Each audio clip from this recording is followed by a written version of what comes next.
Kali ini kita akan coba bahas salah satu kisi-kisi SK di CPNS tahun 2021, yaitu penalaran logis atau silogisme.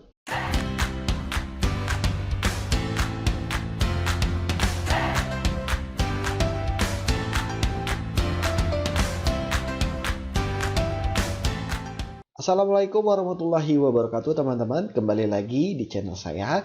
Kita akan bahas soal silogisme ya teman-teman. Jadi ini ada contoh soal. Nah sebelum kita bahas, kita buat dulu rumus umum dari silogisme ya teman-teman. Premis pertama yaitu jika P maka Q. Kemudian premis kedua Q maka R. Maka bisa ditarik kesimpulan apa nih teman-teman? Ya, kesimpulannya adalah, ingat nih, kalau ketemu bentuk Q dengan Q seperti ini, mendiagonal seperti ini, ya, maka bisa kita simpulkan P maka R. Oke ya teman-teman, ini adalah rumus umumnya. Ini adalah soal yang paling lempeng-lempeng aja, seperti contoh soal yang di samping ini. Ya, nah mari kita bahas. Jika Andi menjadi CPNS, maka Andi akan bahagia. Oke, jika Andi menjadi CPNS, itu adalah P, premis pertama. P. Kemudian, maka Andi menjadi bahagia. Maka Andi menjadi bahagia, itu kita misalkan dengan Q. Kemudian, premis yang kedua. Jika Andi bahagia, ingat tadi Andi bahagia adalah Q. Maka keluarganya bangga. Jadi keluarga adalah objek baru di sini, tidak ada di sebelumnya. Maka kita misalkan dengan R. Jadi ini adalah penarikan kesimpulan silogisme. Lihat ya, ini Q ketemu Q di sini. Ya, artinya adalah hal yang sama ketemu di sini. Berarti kesimpulannya adalah P maka R. Nah, P-nya adalah Andi menjadi CPNS. Oke, Andi menjadi CPNS. Yang ini bisa, yang ini juga bisa. Maka R keluarganya bangga. Keluarganya bangga. Jadi jawabannya yang B. Oke, kita ke soal selanjutnya ya. Teman-teman, karena soal silogisme di CPNS itu sebenarnya tidak lempeng seperti ini ya, jika maka seperti ini. Maka ada sedikit tantangan nih. Untuk melihat tantangannya kita coba lihat soal selanjutnya ya. Semua warga desa Suket adalah nelayan. Oke, semua warga desa Suket kita misalkan P. Nelayan. Oke, maka Q. Artinya ini jika seseorang itu warga Suket, maka dia adalah nelayan, kan gitu. Bisa kita buat kalimat seperti ini ya. Pak Imam adalah warga desa Suket. Oke, Pak Imam ini adalah orang baru ya, yaitu anggap aja R. Kemudian adalah warga Suket. Warga Suket tadi apa? P. Ya, teman-teman harus ingat ini adalah P. Ya, ini adalah P. Warga desa Suket adalah P. Nah, lalu bagaimana nih teman-teman? Kalau silogisme tadi kan yang diagonalnya seperti ini, ya. Tapi ini kok yang diagonalnya seperti ini. Nah, teman-teman gak usah bingung. Tinggal kita balikin aja nih. Balikin gimana, Kak? Nih ya. Nah, premis yang kedua kita jadiin di atas. R maka P. Kemudian premis yang pertama kita jadiin di bawah. Yaitu P maka Q. Nah, ini P ketemu P ya. Maka bisa kita tarik kesimpulan bahwa kesimpulannya R maka Q. Oke, ingat R tadi adalah Pak Imam. Oke ya. Mending ditulis di sini, ini R, ini P gitu ya. Ini P, kemudian nelayan itu adalah Q. Nah, gitu ya. Maka R itu adalah Pak Imam. Pak Imam adalah nelayan. Oke ya. Mana pilihannya nih? Pak Imam adalah nelayan. A. Pak Imam pasti seorang nelayan. Bisa jadi ini ya. Kemungkinan besar ini ya. Oke, ini bukan salah. Terpaksa enggak ya. Jangan sampai terpaksa ya. Kemudian Pak Imam belum mau. Tidak ya. Bukan ya. Pak Imam nelayan dari desa sebelah Suket. Padahal jelas-jelas adalah Pak Imam adalah warga desa Suket. Jadi yang E itu salah. Sehingga pilihannya adalah yang A. Gitu ya teman-teman ya. Coba lagi nih. Ada soal yang lebih menantang lagi nih kayaknya. Oke, soal yang ketiga. Pengurus koperasi seharusnya berjiwa sosial. Oke, pengurus koperasi. Oke. P, kemudian berjiwa sosial. Oke. Q, kemudian sebagian ketua RT. Oke, ketua RT ya. Artinya hal yang baru nih. Kita misalkan saja dengan R. pernah menjadi pengurus koperasi. Nah, pengurus koperasi tadi adalah P, jangan lupa. Oke, kita buat premisnya. Yang pertama adalah P maka Q. P maka Q. Premis yang kedua adalah sebagian ketua RT. Oke, R maka pengurus koperasi P. Oke, ini sama seperti yang tadi ya. Maka bisa kita balik. Premis yang kedua bisa kita buat yang di sini yaitu R maka P, kemudian P maka Q ya. Ketemulah ini ya P dengan P di sini. Maka kita kesimpulannya adalah R maka Q. Oke, ingat R tadi adalah sebagian ketua RT. Oke, sebagian ketua RT harusnya Q ya, harusnya berjiwa sosial. Oke, kita lihat. Sebagian ketua RT harusnya berjiwa sosial. Nah, kalau ini selalu, ini kan artinya bertolak belakang dengan premis yang kedua, gitu ya. Artinya ini salah ya. Karena apa? Sebagian ketua RT saja yang berjiwa sosial. Karena sebagian ketua RT menjadi pengurus koperasi. Kalau ini, ketua RT selalu berjiwa sosial. Maka ini kesimpulannya salah karena tidak semua ketua RT itu pengurus koperasi yang berjiwa sosial.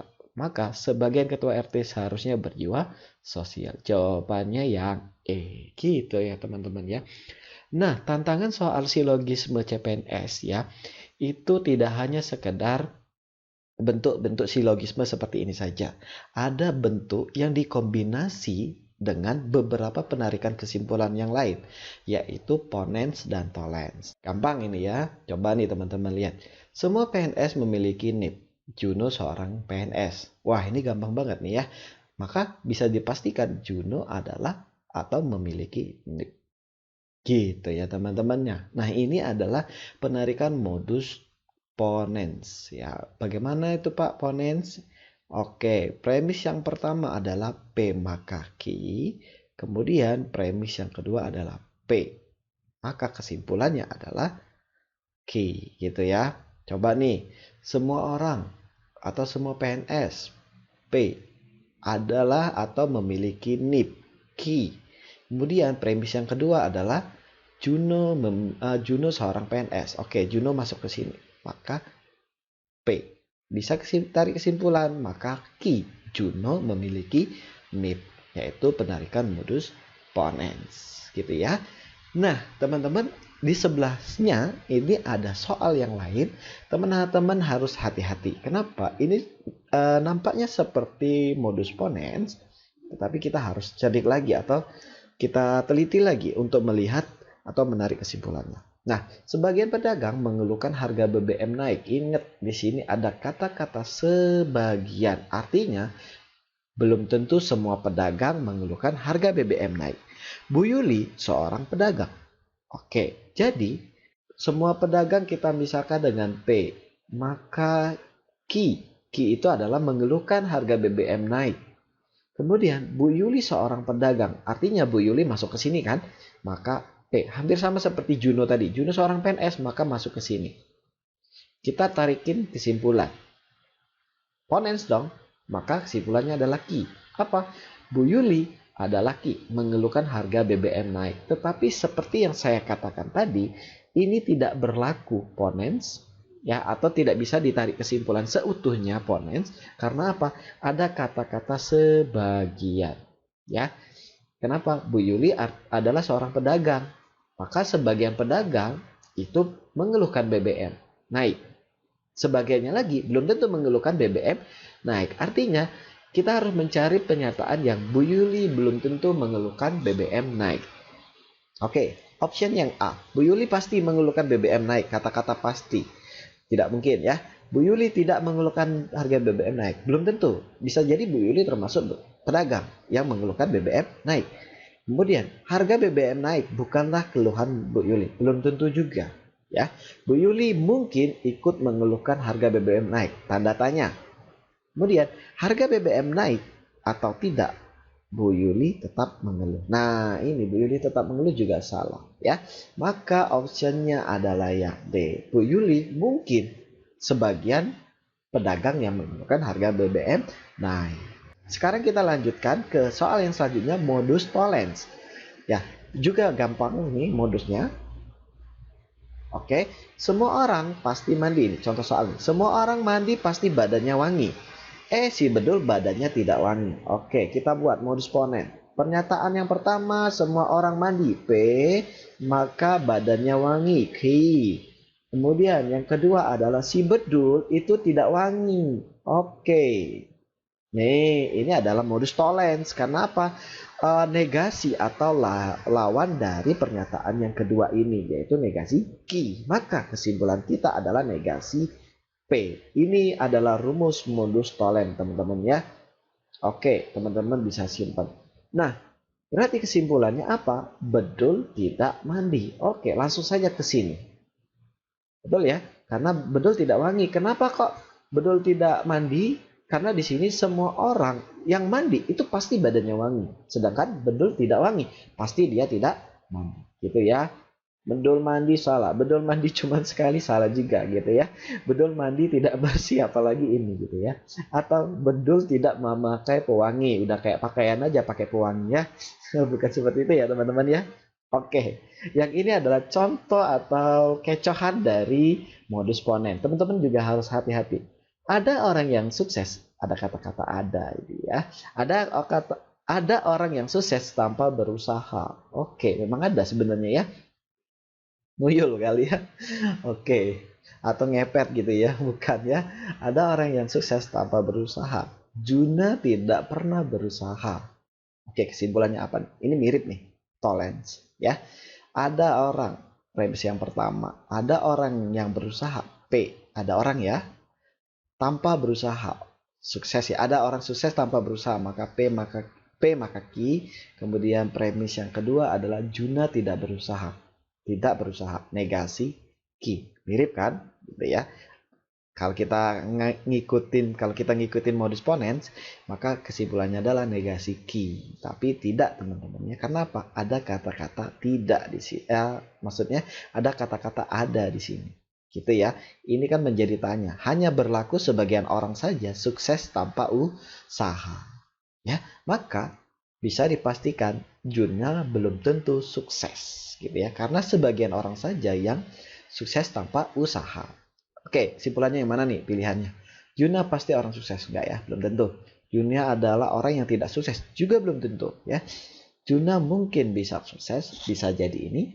Juna akan menjadi sukses, belum tentu juga. Juna harus berusaha, memang ya, harus kita kasih semangat Juna ini. Tapi bukan ini jawabannya ya. Jawabannya adalah C, gitu ya teman-teman. Nah, ini adalah contoh soal terakhir ya.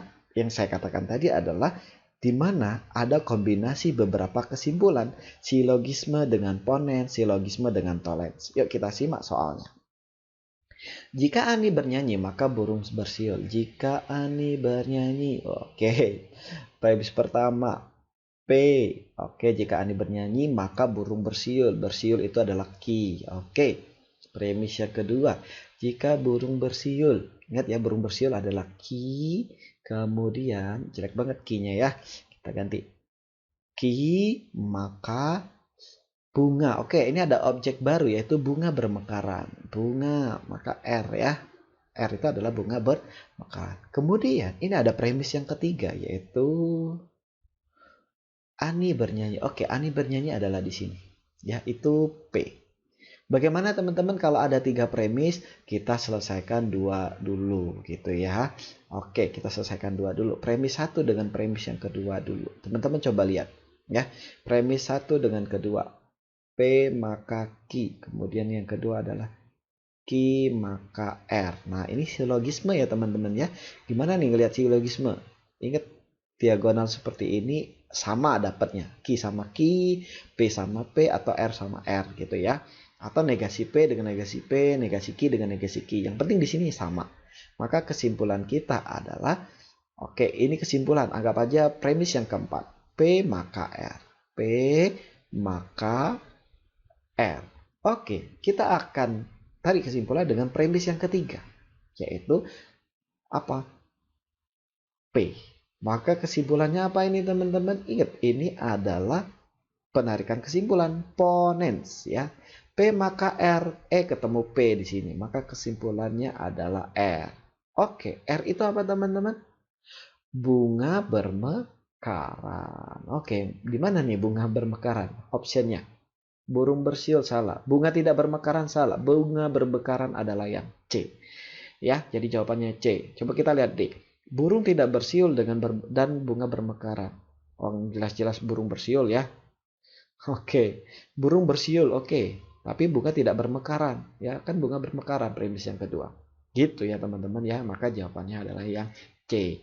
Selanjutnya, ini juga soal HOTS ya. Pernah katanya sih ada yang mirip kayak gini.